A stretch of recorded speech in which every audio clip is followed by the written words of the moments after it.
Мишел оғыны сайынларар кейінге 6-15 сыллақ юбилейдақ дата бұтығар сөпті бәхінлерін оғы көміскөлін күнін көрсі 6-15 сыллақ история біт кенегетін сұруян тахараммыт бүгін презентациятығар мұғынны бұд.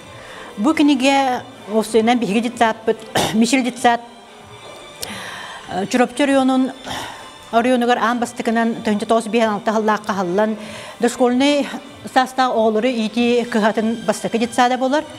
Onun istoriyete hüddəq kiyen deriniz qohanlaq bu kiniye bitiger barıta 1-6 sıltan sağalan gün büyüngedli saydığını baritap üleler bitin barıtın birge tümen sahalan killerdi bit.